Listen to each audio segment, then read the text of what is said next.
खूंखारपुर एक ऐसा गांव जहां के भूतिया चर्चे आसपास के सभी गांव में थे। रात के अंधेरे को छोड़ दिन के उजाले में भी लोग उस गांव के पास से नहीं गुजरना चाहते थे। इंसान तो क्या, पशु पक्षी भी वहां से घबराते हुए गुजरते थे। वहां पे एक नदी था जहां पे सभी गांव वाले कपड़ा धोने आया करते थे। वहां पे एक मोहिनी नाम की चुड़ैल रहा करती थी।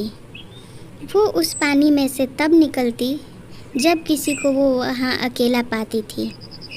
एक दिन रानो की बेटी सुंदरी उस नदी के पास जा बैठी थी।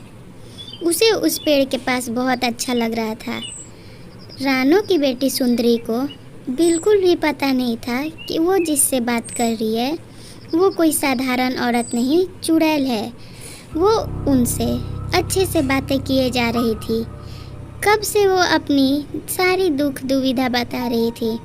वो बता रही थी कि कैसे उसके एज के लड़के और लड़कियां उसे अपने साथ नहीं खिलाते।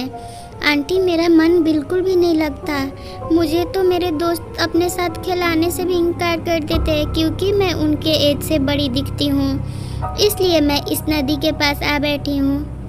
कब से मोहिनी बस सुंदरी की बातें सुनते जा रही थी, कुछ जवाब नहीं दे रही थी।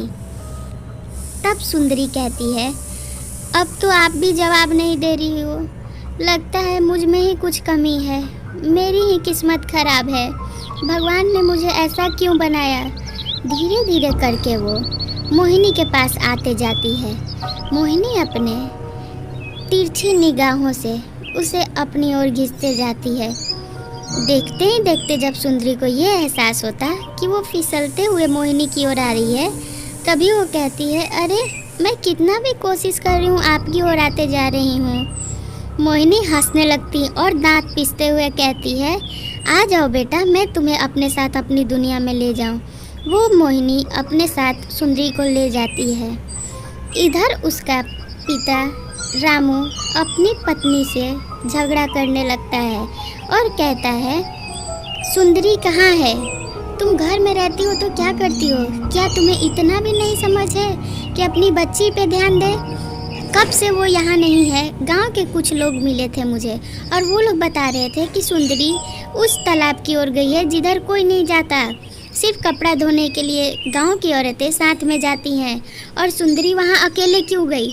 तभी सुंदरी की माँ कहती हैं, अरे मैं तो घर का काम कर रही थी, मुझे पता नहीं चला। सुंदरी कब चली गई? मैंने सुंदरी को बाहर झाड़ू लगाने के लिए बोला था, वो यहाँ के पत्ते को बाहर के वो अपने मन से उधर चली गई, तो मुझे क्या पता। उसका पिता उस पर गुस्साता और सुंदरी को ढूंढने के लिए झुंझुलाते हुए निकल जाता। अब डर से सुंदरी की माँ खाना बनाने लगती और उसका भी मन बेचैन रहता है। फिर वो सोचती है कि कहीं मेरी बेटी किसी खतरे में ना हो। अब उसका मन खाना बनाने में बिल्कुल भी नहीं लगता। वो रोते रहती है। तभी बगल की दादी अम्मा उसके पास आती और कहती, अरे रानू, तू क्यों रो रही है? वो कहती है, आज आने दो सुंदरी को घर पे, मैं उसे बताती हूँ। उसके वजह से मुझे डांट खाना पड़ रहा है। मैंने मना किया था उसे कि जंगल की ओर ना जाए, वहाँ पे एक नदी है जो कि भूतिया नदी है, लेकिन वो मेरी एक ना मानी। ये सुन के दादी अम्मा कहती है, भूतिया नदी के पास जल्दी चल रानो मेरे साथ, क्योंकि वहाँ जो जाता लौट के नहीं आता। वो लोग जल्दी से बाबा जी के आश्रम पर जाते हैं और वहाँ जाके अपनी बेटी की लापता होने की खबर बताते हैं। बाबा जी उनकी बातें सुन के घबरा जाते हैं और हकलाते हुए कहते, क्या खूंखारपुर गांव की नदी के पास? वहाँ पर सुंदरी कैसे पहुँच गई? क्या तुम लोगों ने अपनी बच्चियों से ये सारी बातें नहीं बताई थी कि खूंखारपुर गांव कैसा है? तभी रानो कहती, नहीं बाबा जी, मैंने नहीं बताया था। इसलिए नहीं बताया था क्योंकि मुझे लगा मेरी बेटी सुंदरी घबरा जाएगी और फिर मेरा कोई काम नहीं करेगी, दिन में भी घर से निकलना बंद कर देगी। उसको इतना डर लगता है भूतों से कि फिर तो मेरे रात के छोड़ो दिन के काम नहीं करेगी।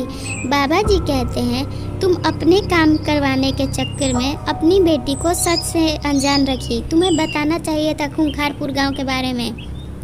इससे पहले बहुत देर हो जाए, हमें जल्दी से बाबा जी के साथ उस नदी के पास जाना चाहिए जिसे पार करके खूंखारपुर गांव जाते हैं।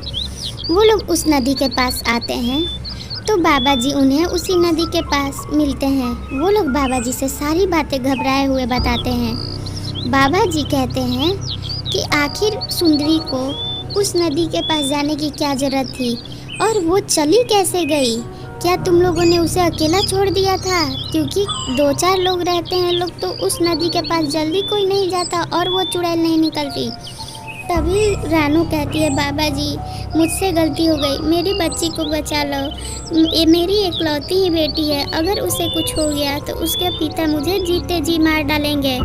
बाबा जी कहते हैं, मुझे अपने दिव्य शक्तियों से देखने दो कि तुम्हारी सिंदूरी अभी तक ठीक है या नहीं है, क्योंकि मुझे कुछ गलत एहसास हो रहा है। बाबा जी आंख जैसे ही बंद करते उन्हें वहाँ चुड़ैल का होने का एहसास हो जाता है। पलटते और अपने डंडे से चुड़ैल को शिकार बनाते हैं। चुड़ैल से वो लाख कहते रह जाते हैं कि सुंदरी को वापस कर दो।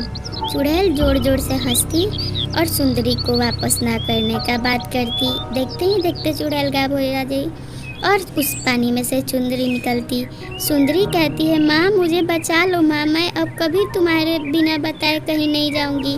फिर सुंदरी गायब हो जाती। बाबा जी उनको लेके जल्दी से गांव की ओर भागते हैं, क्योंकि अगर वो नहीं जाते तो उनका भी जान चला जाता। उनका तो जान बच जाता पर सुंदरी नहीं बच पाती है। इसीलिए अपने बच्चों को ध्यान दें और सतर्क रहें। ऐसी कहानी के लिए चैनल सब्सक्राइब कर लें।